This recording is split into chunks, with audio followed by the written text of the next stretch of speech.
tarde. Tá ligado? Será? Boa tarde, pessoal. Agora sim. Agora vai.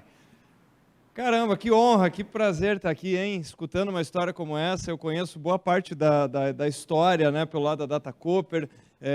Estou conhecendo cada vez mais. Aprendi muito com o Carlos recentemente. Tivemos uma conversa fantástica. E poucas semanas atrás o Carlos falava, teremos algumas novidades, só que o impressionante é que com a Aliari, a cada semana tem novidade, né? Tem coisa acontecendo. Então é muito especial estar aqui com vocês hoje, reencontrando amigos, reencontrando Adriano, Luiz Fernando, Vicente, enfim, tantos outros que eu estou vendo por aqui.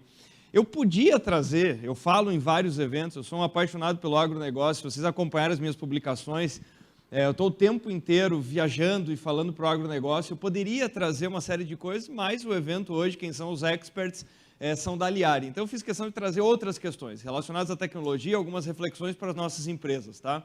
E por isso que o tema é humanizando a transformação digital, porque hoje o desafio é ter grandes parceiros de tecnologia, que é o caso da Aliari, mas nós temos que olhar para os desafios dentro da nossa empresa. Então eu começo essa reflexão falando aqui do que aconteceu nos últimos 2 anos, que eu acho que nós não podemos deixar isso de lado, tá? A brincadeira aqui é o seguinte, né?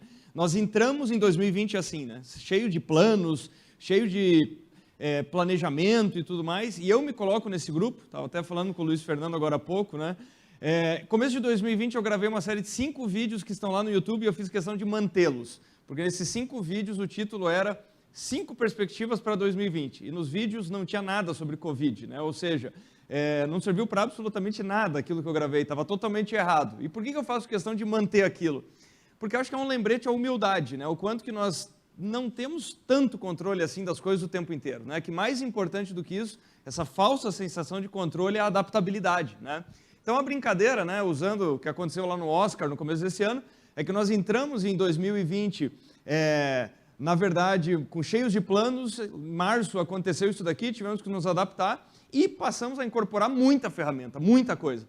Só que aí tem 2 coisas que eu sempre gosto de ressaltar, né? A primeira delas é o seguinte: muita coisa que nós usamos durante a tal da pandemia estava pronto há muito tempo. Então, apesar de muita gente falar o seguinte, a pandemia foi um grande evento de inovação, foi um grande evento de antecipação do futuro. Não foi. A pandemia foi um grande evento de adoção de coisa que já estava pronta. E isso nos traz o primeiro desafio da tecnologia. Pergunta é, por que nós já não usávamos essas coisas na nossa vida? A resposta, a nossa cabeça, as nossas crenças, os nossos comportamentos. A tecnologia ela já está na frente da gente. Então, o que acontece? O maior desafio não é antever 2025, não é antever 2030.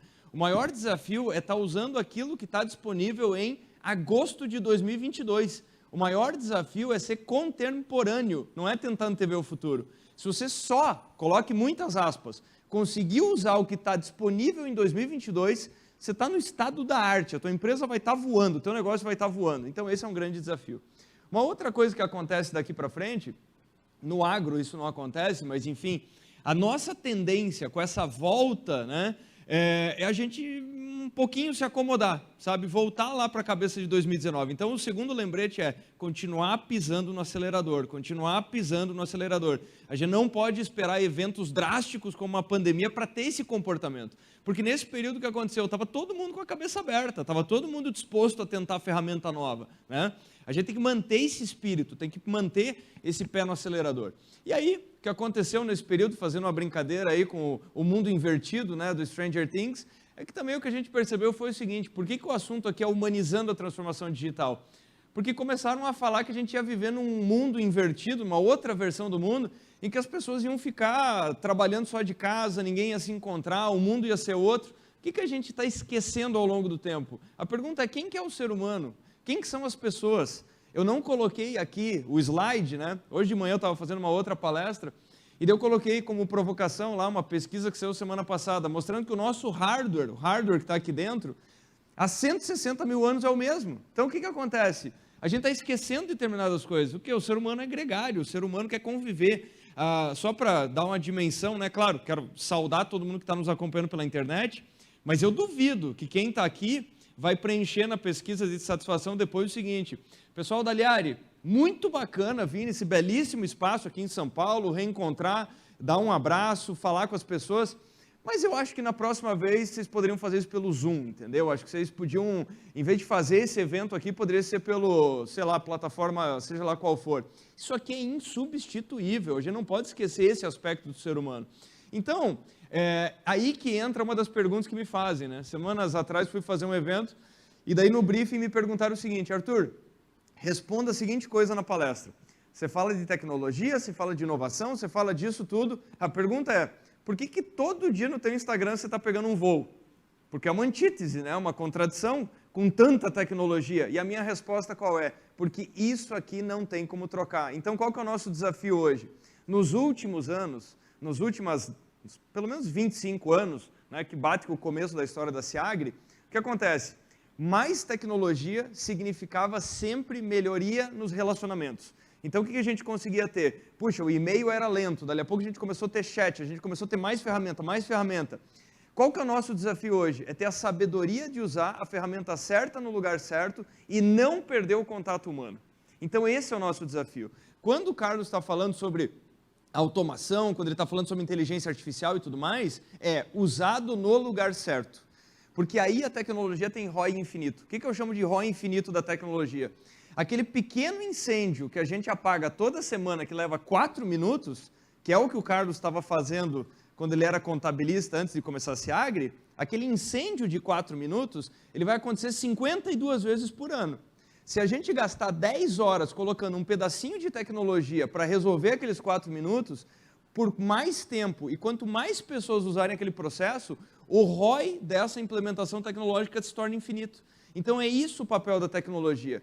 Lembrando que ela não pode servir para fazer o quê? Para substituir as nossas conversas, para substituir as visitas. É assim que os negócios crescem, com pessoas trocando ideias, com pessoas estabelecendo relacionamentos de confiança. Então, uma coisa não substitui a outra. A gente tem que ter essa sabedoria de usar a tecnologia no ponto certo do negócio.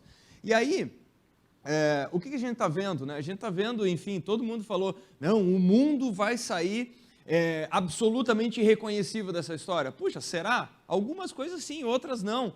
O agro está aí para mostrar isso, né? Atividade que foi absolutamente essencial, que sustentou a economia, que manteve as cadeias produtivas funcionando. E aí o que a gente começa a ver? Quem que é o ser humano? Passados 2 anos, a gente começa a ver lá em cima o seguinte, né?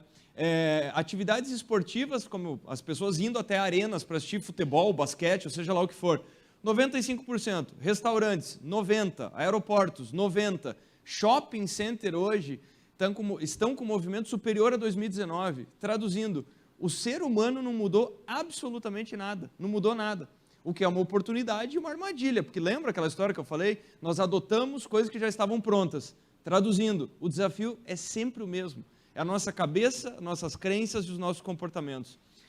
Qual foi a coisa que não mudou? Só voltando ali, a coisa que não mudou, quer dizer que mudou pra caramba, foi escritório. Então o escritório ainda não voltou, não tem perspectiva de área ocupada voltar, porque aí o que a gente aprendeu nesse período é que faltava também um elo de confiança com as pessoas em alguns momentos. Dá para sim ser produtivo de forma parcialmente remota. Enfim, o assunto da tecnologia nos últimos tempos, o que acontece? Teve muita gente olhando para o lado errado, por isso que eu coloco essa foto. A gente não pode olhar para o lado errado. E o que é o lado errado? É essa história de que nós vamos nos tornar ciborgues, de que tecnologia vai resolver absolutamente tudo. O ponto definitivamente não é esse. E para falar sobre o que é transformação digital, que aliás é uma outra coisa que eu gosto de enquadrar, percebam que palavras como inovação, transformação digital, tecnologia, todo mundo está usando esses termos hoje. Exercício que eu gostaria que vocês fizessem em cada um dos negócios de vocês. Peçam para 5 pessoas diferentes pegar um papel e escrever. Tá bom, todo mundo fala sobre inovação. O que é inovação? Todo mundo fala sobre transformação digital. O que é transformação digital? Provavelmente você vai encontrar 5 definições diferentes. Então todo mundo está falando disso, mas afinal de contas o que é? E aí o diagnóstico que a gente tem que fazer, eu sou muito fã desse cara, que é um autor chamado Brett King. Brett King é um cara que ele fala do mundo das finanças, mas os aprendizados dele dá para usar para absolutamente qualquer negócio. E ele fala o seguinte, cuidado, nos últimos anos, na maior parte do tempo nós trocamos as interfaces, nós ficamos mais digitais, mas nós não fizemos transformação digital. Você fala, peraí, mas se eu estou usando app, se eu estou usando smartphone, se eu estou usando... Como que eu não passei por transformação digital? Ele falou, a diferença é o seguinte, transformação digital é apesar de nós termos saído disso daqui lá em 1996, e principalmente com a chegada disso daqui em 1996, se você reconhece um computador com kit multimídia, provavelmente você já tomou 4 doses, se você reconhece, tem parte do nosso público, pelo que eu estou batendo o olho aqui, umas 2 ou 3 pessoas que não sabem o que é isso, procure no Google, na sua geração já tem, na nossa não tinha, né? Então pesquise o que é um computador com kit. Olha que bonitinho, eles estão tendo que explicar o que é. Brincadeira. Mas apesar de a gente ter saído disso daqui e chegado nisso daqui, que nós conseguimos resolver as coisas por voz, muitos e muitos processos estão exatamente nos anos 90, eles nunca saíram de lá. E qual que é o teste que nós temos que fazer para saber se houve transformação digital? A pergunta é o seguinte, hoje, se você falar o seguinte, Alexa, eu quero uma TV de 65 polegadas, modelo Frame, versão 2022, em uma parcela única no meu cartão preferido, entrega em 48 horas. Daqui a 2 dias essa TV aparece na porta da tua casa. Faça o mesmo teste com todos os outros negócios. Então imagina o seguinte, aproveitando o gancho dos contabilistas, chegue na Alexa da sua casa amanhã e pergunte o seguinte, Alexa, faz o meu imposto de renda. Ela não responde, porque não tem o que fazer. Pede para uma Alexa o seguinte, Alexa, resolve para mim, sei lá, um financiamento imobiliário. A Alexa não responde, porque ela não tem o que fazer. E aqui que vem o exercício que nós temos que fazer em cada processo da nossa empresa, que é o seguinte, se você parar para pensar nos anos 90, uma pessoa indo pegar um financiamento, o que ela tinha que fazer? Não sei quantos documentos, não sei quantas certidões, os prazos, os documentos, as aprovações e os entes envolvidos são absolutamente os mesmos dos anos 90. Mudou só o quê? A interface, o processo não. E aí não resolve nada. Então o que o Brett King fala? Nos anos 90, você podia submeter os documentos pelo computador, se você tivesse um scanner, mas os prazos, os processos eram idênticos. Chega a revolução da banda larga, com ela chegou YouTube, streaming, Spotify e tudo mais. O que mudou nesses processos? Zero. 2007, mobilidade, janeiro de 2007, iPhone 1. O que aconteceu? O surto dos apps. E aí o que acontece? É mais difícil você preencher burocracia no celular do que no computador. É mais fácil, em 2022, você comprar uma passagem aérea, fazer uma pesquisa de passagem aérea no computador do que no smartphone, passados 15 anos.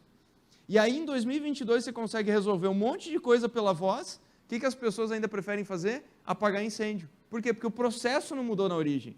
Então, só existe transformação digital não com mudança de interface, com mudança de processo, com mudança em mergulhar nisso.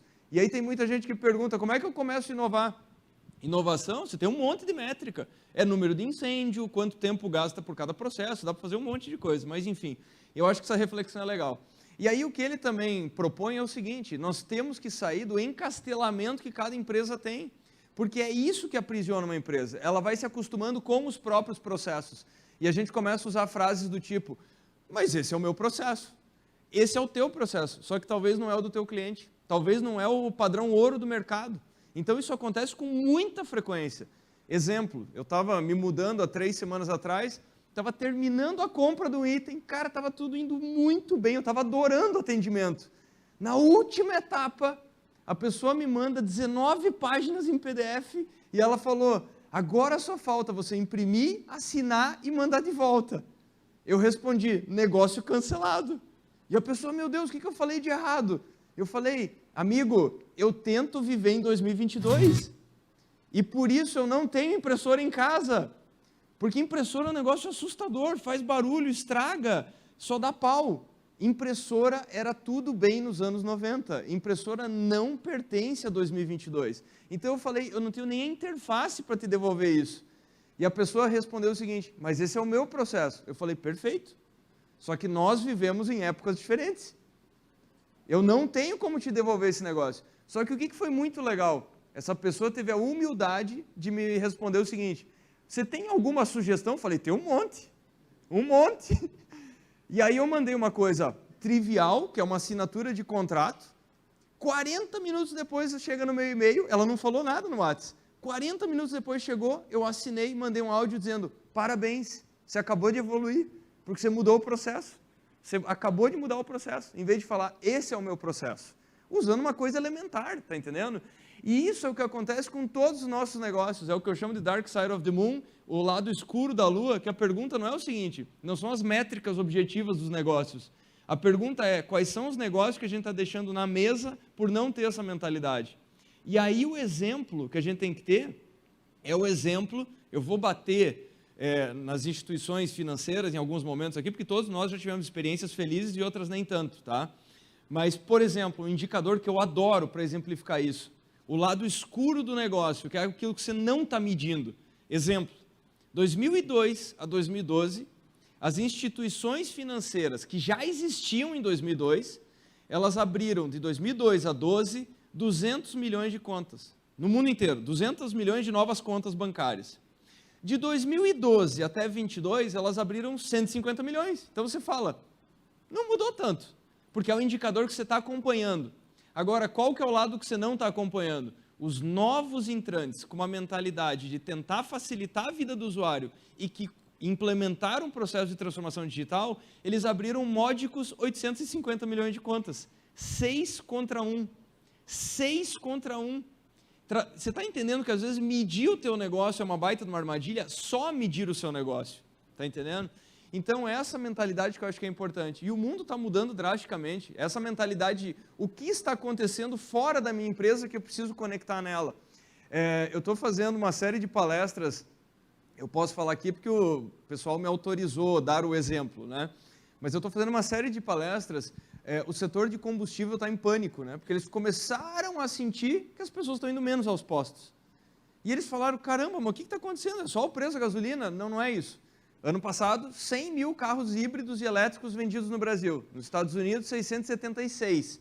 Na China, 3,4 milhões.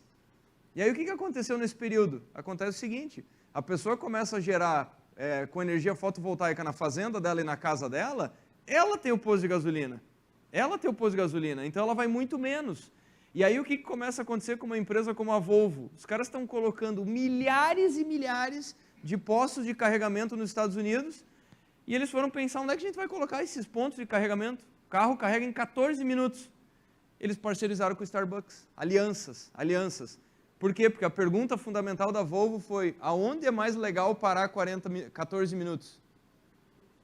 Num posto de gasolina ou no Starbucks? No Starbucks. Eles nem foram procurar os postos. E os postos estão vendo o movimento. Então você está vendo que quando você não se conecta com o comportamento das pessoas e com essa humanização, você pode ter a tecnologia que for, você pode ter o auge da tecnologia. Então, é isso que está acontecendo. E aí, quais são os principais entraves para qualquer empresa? Seja você do agro, ou seja lá o que for. 1, processos que são verdadeiros labirintos, que poderiam ser mais curtos.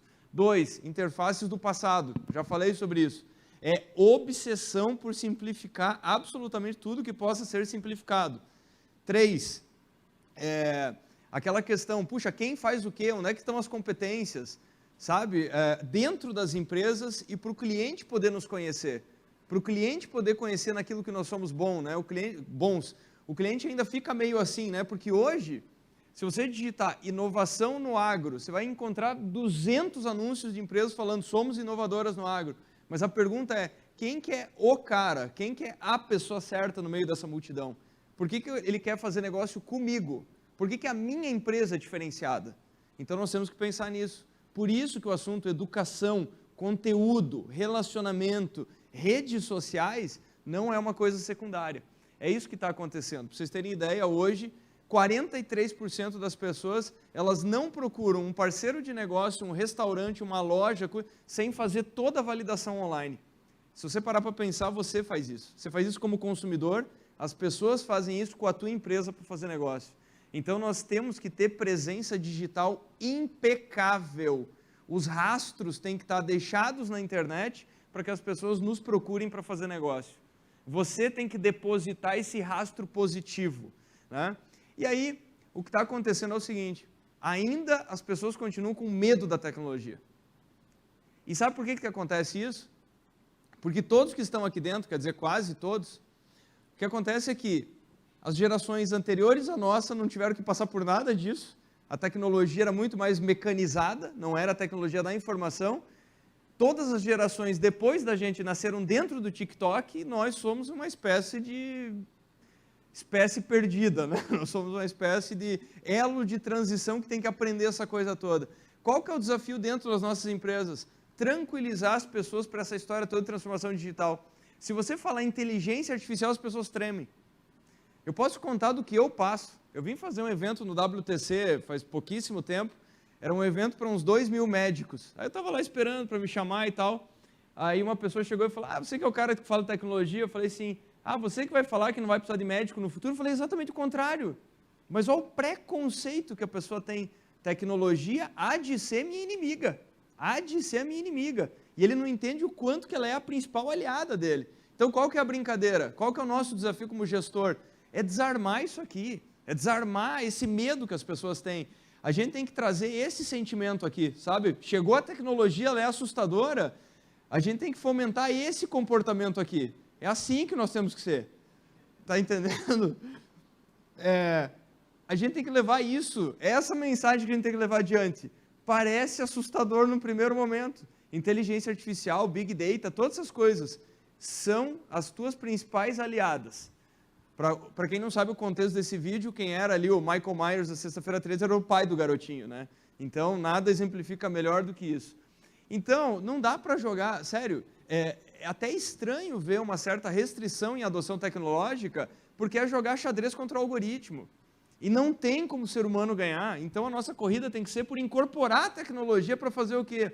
Para virar aquilo que o Kasparov fez nos anos 90, né? Foi o primeiro enxadrista invicto do mundo, e ele perde para o Deep Blue da IBM. Logo depois falaram, caramba, acabou a tua carreira, porque ele perdeu para um computador.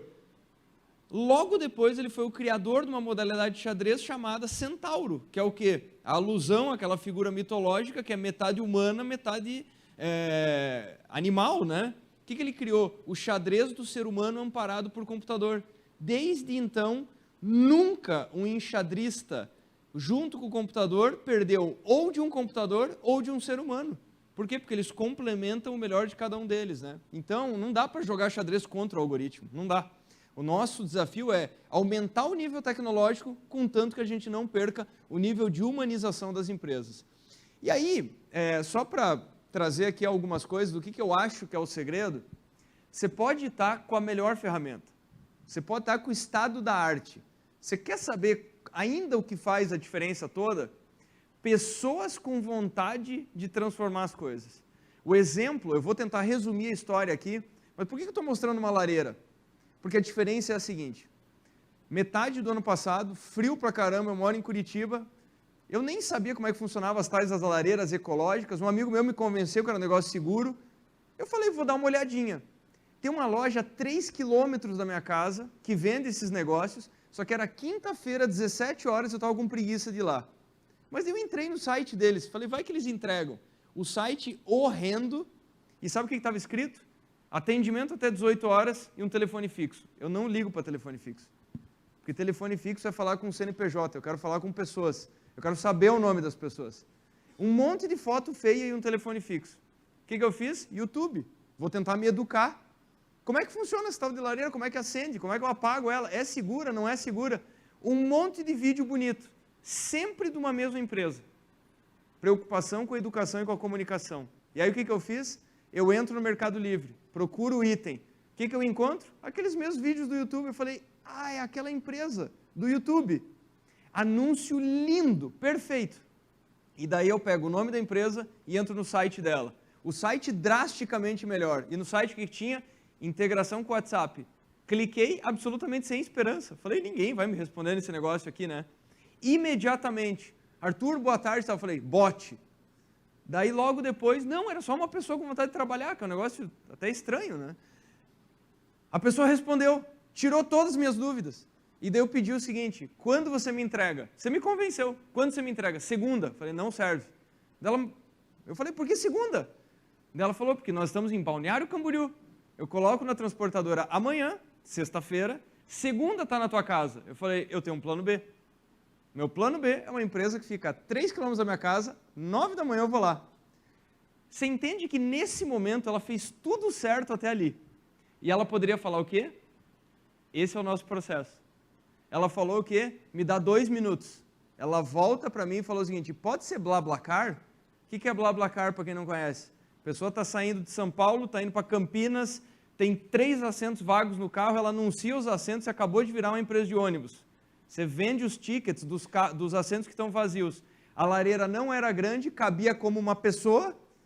Ela entrou em contato com a plataforma, ela falou, R$48, tem uma pessoa saindo daqui a 1 hora aqui de Balneário Camboriú. Eu falei, só pela atitude dessa pessoa, fechado. Como é que termina essa história? 11h20 da noite eu estava tomando vinho do lado da lareira. Essa mesma história que eu compartilhei com vocês, há 1 mês atrás eu contei num podcast. E aí sabe o que aconteceu? 2 sextas-feiras atrás eu estava voltando para casa, estava totalmente distraído, peguei a revista da Azul. Estava voando aqui de São Paulo para Curitiba, peguei a revista da Azul. Página 92, o podcast que eu dei a entrevista. Vocês perceberam que em nenhum momento eu falei o nome da empresa? Prestem atenção no que eu vou mostrar agora. A força de tecnologia, mais gente que gosta de trabalhar bem. É isso aqui. Lá em cima. Boa tarde, Arthur, tudo bem? Desculpa incomodá-lo, mas é só para te mostrar o quanto que esse mundo é pequeno. Uma pessoa mandou para a dona da loja de Balneário Camboriú o podcast e falou o seguinte, eu estava ouvindo um podcast e é de um cliente que falou de uma lareira, só que ele não cita a empresa, só que ele falou que ela é de Balneário Camboriú. E por tudo que ele falou de atributos positivos, eu acho que são vocês. Ela pegou e mandou o link do podcast, mandou para mim, e detalhe, olha a outra mensagem importante. Uma moça que trabalhou comigo, a pessoa nem trabalha mais na empresa. Ela não fez aquilo para agradar a dona. E aí ela mandou tudo isso, o que eu respondi? Boa tarde, tudo ótimo e contigo. Sim, são vocês. Vocês estão entendendo o que é tecnologia mais pessoas? Eu nem falei o nome da empresa e as pessoas reconhecem. Sabe o que acontece em muitas palestras? O pessoal chega no final e falou o seguinte, então eu estava pensando em comprar um negócio desse, você pode passar o contato dela? Você pode, tá entendendo? Aí o pessoal acha que eu tenho um cupom Arthur 10, lareira, não tem nada disso, tá? Eu estou falando do coração. Mas é gente com vontade de trabalhar e com tecnologia boa. É isso que continua fazendo a diferença. Inovação, gente, não é fazer a maior mudança no mundo. Aliás, esse tema da inovação eu falo já há alguns anos e ele está se tornando desgastado, se vocês me permitem. Porque inovação, em vez de ser uma questão voltada a resultados e simplicidade, começou a virar um negócio gourmetizado. E como é que as pessoas falam de inovação, umas copiando as outras? Você quer um exemplo? A história da lâmpada. Eu digitei inovação no Google 2 semanas atrás. 16 imagens aparecem, todas são lâmpadas. Aliás, 14 imagens. Aí eu fiquei com esperança dessa daqui e dessa daqui. Aí eu ampliei, tinha uma lâmpada. Aí eu ampliei a outra, 2 lâmpadas, 16 em 16. Se inovação é pensar diferente, como é que quando nós entramos no tema de inovação, o primeiro passo é tentar copiar alguém? A gente tem que encontrar a inovação que funciona para o agro. A gente tem que encontrar a inovação que funciona para a tua empresa, que funciona na tua cidade, que funciona para o teu cliente. Não é copiar o que a Amazon está fazendo, não é nada a ver com isso. E a simplicidade que é a resposta. Então, o que a gente tem que fazer? Se atualizar, participar de um evento como esse, por isso que é super importante, ter a ideia, a noção que hoje, tecnologia é uma coisa. Tem um amigo meu que tem uma metáfora muito legal, que ele fala o seguinte, qual que é o grau de atualização que a gente tem que ter hoje? Ele falou assim, é o grau de atualização da garrafa de leite. Eu falei, o que é a taxa de atualização da garrafa de leite? Ele falou assim, quando você sentir que você domina um assunto, a hora que você acordar um dia e falar assim, eu sou muito bom nesse assunto. Ele falou, se um dia essa ideia passar pela tua cabeça, abra ao seu lado uma garrafa de leite. A hora que ela começar a cheirar esquisito, você pode ter certeza que as tuas ideias também estão. Já é tempo de renovar a garrafa de leite e as suas ideias. As duas coisas. E eu acho que é mais ou menos por aí. E por que eu falo de simplicidade? Alguém conhece a história desse cara? Alguém conhece? A história desse cara é a história do escocês voador.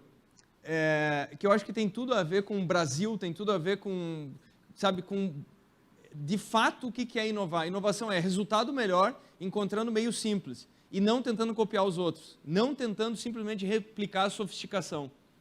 A história desse cara é o seguinte. Ele era entregador de malote na Escócia, em 91.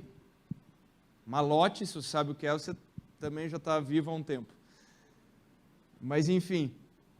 E aí, ele meteu na cabeça que ele ia ser recordista mundial no ciclismo. Sabe quem que era o recordista mundial em 91? Um britânico que tinha a primeira bicicleta do mundo 100% feita em fibra de carbono. Tinha custado a bagatela de $500 mil em 91. Testada em túnel de vento. Construída junto com cientistas. E esse pobre coitado que entregava a malote falou, quer saber, eu serei o recordista mundial. Você estava falando sobre sonhos antes, né? Esse cara tinha um sonho, bateu o recorde. O que ele fez? Ele falou, eu tenho que encontrar algo diferente. Eu não vou conseguir a bicicleta de $500 mil, eu não vou conseguir fibra de carbono. O que ele fez? Ele começou a observar e trocar ideia com outros mercados. O que eu quero dizer com isso? Ele se deu conta que todo mundo pedalava com os braços abertos, que era mais confortável. E com 15 centímetros entre as pernas. Ele falou, há de ter uma solução melhor. E aí o que ele encontrou? Salto no esqui. O que vocês estão vendo de diferente? A pessoa está com o corpo muito mais junto para reduzir o arrasto aerodinâmico. Está com o joelho um pouco mais junto também. Aí, deem uma olhada se tem alguma similaridade. Na foto que vocês estão vendo aqui, porque esses camaradas aqui, eles descem uma rampa íngreme e saltam 120 metros depois. Ele construiu uma bicicleta assim. E em 1993 ele bateu o recorde mundial. Não sei se vocês olharam um pequeno detalhe. Isso daqui são tubos que ele pegou num ferro velho e soldou em casa. Ele aprendeu a soldar para fazer essa bicicleta. E o grande diferencial da bicicleta dele, tem um filme mostrando tudo isso, o grande diferencial foi o quê? Todo mundo pedalava usando o mesmo rolamento. E daí ele falou, bom, se esse é o melhor rolamento para bicicletas, o auge dele deve ser o recorde desse cara. Eu tenho que ir além. Um belo dia a mulher dele chegou em casa, a máquina de lavar roupa estava inteira destruída no meio da sala.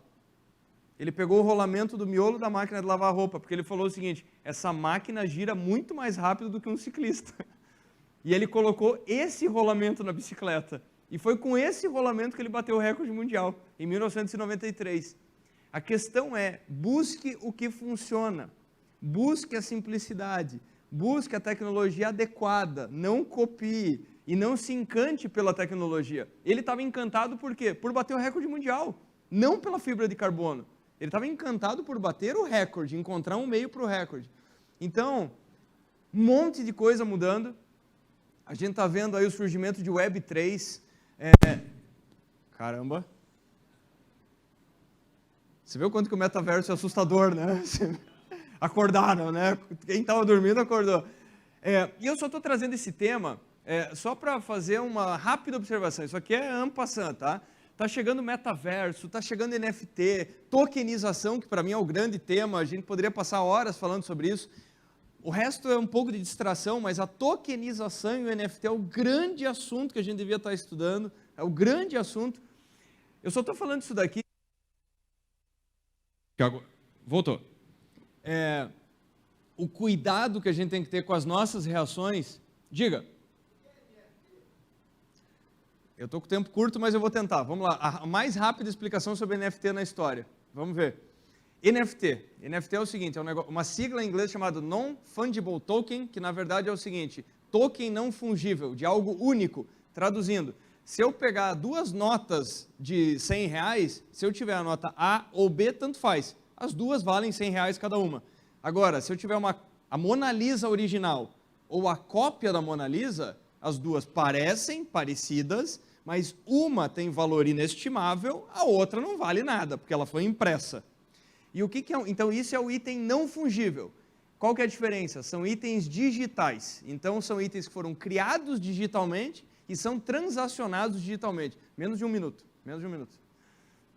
Não sei se eu expliquei isso. Obrigado. O que é a tokenização? A tokenização é que hoje a gente está começando a usar essas coisas para fazer negócio. Mas por que eu estou passando muito rápido por isso? Se você ainda não me segue no Instagram, no LinkedIn, dê uma olhada lá, todo dia eu estou postando sobre inovação. E tem uma outra coisa interessante. Isso daqui é a internet no final dos anos 90. No final dos anos 90 as pessoas falavam, a internet é uma loucura, isso aí não vai dar em nada. Sabe quanto que a internet cresceu da data de criação da Ciagre até a semana passada? 18.600%. Sabe quanto que o e-commerce cresceu nesse período? 18.230%. E teve muita gente que não entendeu essa tendência. Agora está surgindo uma nova geração de tecnologia. Se vocês derem uma olhada nos comentários, é muito engraçado. Eu escrevo sobre metaverso, porque eu também estou estudando, estou tentando entender. Algumas pessoas chegam lá e escrevem assim, isso é loucura, não tem a ver com o meu negócio. A reação é idêntica, idêntica. Só que perceba, mais uma vez, a questão de olhar o ser humano. Para essa pessoa, ela gasta 10 segundos para escrever o quê? Isso é loucura, porque isso afasta dela. Em vez de ela falar, será que eu não devia gastar 10 minutos e dar uma estudada nesse negócio? Para ver como é que essa tecnologia podia ser um bom negócio para mim? Como é que ela pode me ajudar? Vocês estão entendendo onde é que está a armadilha? A armadilha é a gente precisa entender mais de tecnologia. Mais uma vez, ficar amigo da tecnologia. E indo aqui para a reta final, eu tenho 2 historinhas para compartilhar para não estourar o meu tempo. As 2 histórias, a primeira tem a ver com a diferença sobre o jeito que a gente enxerga os negócios, e a segunda eu vou tentar resumir a minha visão de inovação. Eu vou fazer isso contando 2 histórias para fechar, e eu vou fazer isso em menos de 8 minutos. A primeira história é sobre a lei seca nos Estados Unidos. A lei seca foi aquela lei que dizia que as pessoas não poderiam mais consumir álcool em hipótese alguma nos Estados Unidos, né? Isso lá nos anos 20. E é isso que eu queria que vocês percebessem, o quanto que a gente tem que ter essa cabeça. Chega a lei seca, não sei se vocês já pararam para pensar, os agricultores na Califórnia, porque a Califórnia já era um grande produtor de vinho na época, algumas uvas se adaptaram impecavelmente ao clima, né, da Califórnia, como o Zinfandel e tantas outras, né, que é o primitivo italiano, mas enfim, o que aconteceu? Chega a lei e diz o seguinte, você não pode mais vender, porque era a premissa número 1 da lei seca. E eu não sei se você sabe, mas uma videira, ela fica plenamente produtiva depois de 7 anos. Então não é que você decide fazer vinho de uma hora para outra. E tem um outro detalhe, a uva que é vinífera não serve para fazer suco. Então imagina você, dono de fazenda, baixa uma lei, você produz vinho, e baixa uma lei e diz o seguinte, não pode vender álcool. Só que com o que você tem não dá para fazer suco. O que vocês acham que começou a acontecer? As pessoas se desesperaram. Desesperaram. Começaram a fazer 2 coisas. Começaram a rifar suas terras, começaram a plantar outra coisa. Alguns começaram a arrancar essas videiras para tentar fazer suco. E teve um cara que fez diferente. Um cara fez diferente. E o nome dele, Robert Mondavi. O que aconteceu com o senhor Robert Mondavi? Ele era um grande comerciante de vinho. E daí, quando todo mundo entrou em pânico, ele falou, vamos entender um pouco melhor essa história? Vamos entrar mais nos detalhes? Para ver se a gente não pode usar a tecnologia, os processos, a comunicação e encontrar uma saída para esse negócio. Você fala, pô, Arthur, mas é lei seca, é vinho, é álcool, não tem saída. Sabe o que ele entendeu? Todo mundo vendendo terra, querendo se livrar do negócio. E ele percebeu 3 coisas na lei seca. Aspecto número 1 da lei seca. Não pode vender vinho. Aí ele anotou e falou, tá bom, não pode vender vinho. Aspecto 2. Você não pode transportar vinho, transportar álcool, em hipótese alguma, em território americano. Se for pego transportando álcool, não importa se ele era... Por que eles tinham que fazer isso? Porque tinha muito estoque de álcool de antes da lei seca. Então, se a pessoa fosse pega transportando, estava presa, estava em cana também. Só que tinha um terceiro aspecto da lei seca, que era o seguinte, as pessoas, aí que a gente tem que olhar o ser humano, vocês acham que com uma lei dessa, as pessoas deixariam eternamente de ter vontade de consumir álcool, sim ou não?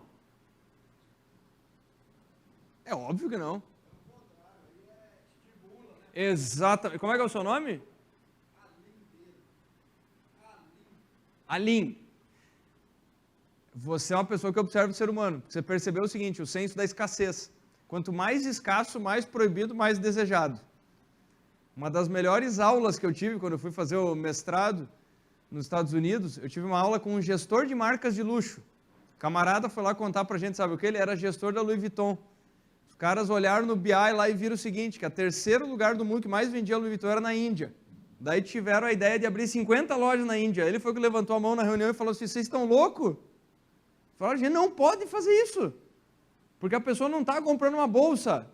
Ela está comprando um negócio que está escrito o seguinte, eu fui para Dubai. Lembra nos anos 90, brasileiro com camisa da Gap? Não estava escrito Gap, a sigla Gap era assim, eu fui para Orlando. Por que as pessoas não andam mais com camiseta do Hard Rock Café? Porque tem no Brasil, tem em Curitiba, tem tudo que tem em Gramado, tem tudo que é canto. O que era uma camisa do Hard Rock Café nos anos 90? Eu fui para Disney. Então, escassez, desejo. Aí o que aconteceu? Ele olhou isso e falou, não, peraí, as pessoas vão querer álcool, mais do que nunca, porque não pode. E aí, o que era a terceira coisa da lei seca? A pessoa pode consumir álcool contanto que ela tenha produzido dentro da sua própria casa. Então, onde é que o governo tentou travar? Não pode vender e não pode transportar. O que o Robert Mondavi fez? Ele começou a comprar todas as fazendas. E aí o pessoal falava o seguinte, escuta, mas ainda está com videira de vinho, deixa, que é isso que eu quero, deixa que eu tiro, deixa que eu arranco. Comprou tudo. E aí ele criou um produto, usando tecnologia e comunicação, ele criou um produto chamado Grape Brick, tijolo de uva. Ele criou esse hiperconcentrado de uva, e sabe o que tinha escrito nessa embalagem, se vocês pesquisarem a história? Na embalagem tinha alguns recados, e na primeira linha estava escrito o seguinte, este é um concentrado de suco de uva. Segunda linha, em hipótese alguma dissolva ele em 1 galão de água morna. Terceira linha, caso você faça isso por acidente, não deixe repousando por 21 dias, porque pode fermentar. Linha 4, baixe a temperatura. Acho que vocês entenderam o que aconteceu. O Robert Mondavi nunca vendeu tanto vinho quanto a época da lei seca.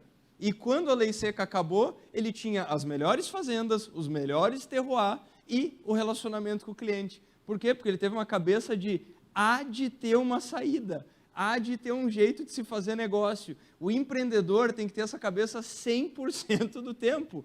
E é isso que me leva à minha historinha final, que eu tenho 2 minutos e 57 para contar, que é a história do Dick Fosbury. Isso aqui resume inovação. Resume. A história desse cara resume inovação. Dick Fosbury era um atleta universitário em 1968, salto em altura. O salto em altura, ninguém passava de 2 metros desde 1896 em Atenas. O que acontecia? Todo mundo pulava de frente e de lado. O pessoal dava uma barrigada ou se jogava de lado. E aí ele ficou pensando, se eles estão desde 1896 e não passa de 2 metros, há de ter algum outro jeito que ninguém tentou. E aí o que aconteceu? Ele saltou de costa. Só que aí o que ele percebeu? Você mantém a impulsão do teu centro de gravidade por mais tempo. E ele passou de 2 metros folgado, tranquilo. Ele entra no Estádio Olímpico da Cidade do México em 68, passa dos 2 metros e todo mundo ficou boquiaberto. Ninguém tinha feito aquilo. Então, assim, lição número 1 da inovação. Métodos inéditos para resultados inalcançados. E aí acontece a segunda coisa. Sabe o que aconteceu com esse cara? Aquilo que sempre acontece com quem provoca o mercado. Briga. Os outros competidores foram no COI. É verdade, procurem isso. Os outros competidores foram no COI e falaram o seguinte, tirem esse homem da competição. Assim como aconteceu com o Graham, que era o ciclista. Qual que foi o argumento que eles levaram? Não pode fazer o que ele fez, não pode. O Comitê Olímpico respondeu, me mostra aonde está escrito que alguém não pode pular de costa. Não tinha. Os outros atletas se reuniram e sabe qual que foi o argumento que eles levaram dessa vez? Eles falaram, realmente não tem, não estava escrito. Mas devia. Porque o que ele acabou de fazer é perigoso. O Comitê Olímpico deu uma das melhores respostas da história. O Comitê Olímpico respondeu o seguinte, é por isso que nós colocamos um colchão lá. Porque eles responderam o seguinte, que era perigoso o que esse homem estava fazendo, ele estava voando alto demais e de costa. Então, qual que é a lição número 2 da inovação?